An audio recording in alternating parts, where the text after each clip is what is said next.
Can you tell me exactly what happened? Student has a seizure. He's not breathing. We're administering CPR. How old is he? 16. Right now, when you look at him, is he conscious, yes or no? No, he's not conscious. Is he breathing right now, yes or no? Is he breathing right now? No.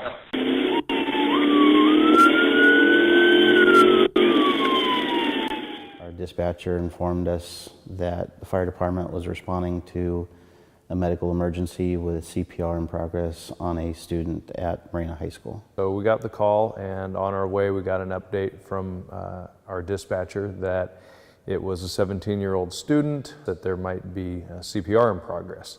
And I was frankly a little dismissive of that because 17-year-old and CPR don't commonly go together. It just didn't seem right. It started as a normal day. And Kyle sits somewhat in front of my position. I started to notice he was leaning into his friend. And I thought, well, that's unusual. Is he tired? And I said, are you okay? And his friend held him up and said, I think he's sick. And then I looked and I noticed his lips were starting to turn blue. And that's when I darted around the lab table and got a hold of him and turned to his friend. I said, help me get him to the ground. Luckily, one of the students went to the office to alert them.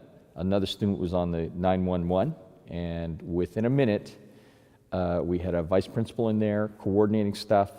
It was as if we had rehearsed it all our lives. I was already starting the CPR and just doing the compressions and the breathing, the compressions and the breathing. A peer teacher came in. I'm not sure if someone alerted him to bring it or if he just instinctively knew if they're saying CPR, there's something with the heart, grab the AED. And he brought it in, and at one point I just kind of looked up as I was getting it ready for the next set of compressions, and I saw it, and I'm like, okay, that's there. If I don't get a pulse at about 3 sets, we're gonna do this. I did one more set. I said, let's shock. Do not touch patient. Back away. Evaluating heart rhythm. Stand by. Preparing to shock. Everyone clear. Do not touch patient. Delivering shock. The AED recommended and delivered 1 shock. And at the end of the shock cycle, I started the chest compressions. After the first shock and after the chest compressions, Kyle still did not have a pulse. The fire department arrived on scene. Our crew jumped in and actually took over from the police officers. Another shock was advised and delivered, and then by the time we had got him on the gurney and been ready to bring him out into the ambulance, he had pulses back and was breathing on his own. So Daisy had just called me because she received a call from the high school saying we needed to get to the high school as soon as possible. I ran to the classroom, and they were bringing Kyle out on the stretcher at that point. Being a nurse and looking at the monitor, I could see the rhythm, but I couldn't see my child moving was horrible. My son was a football player, basketball player, healthy kid.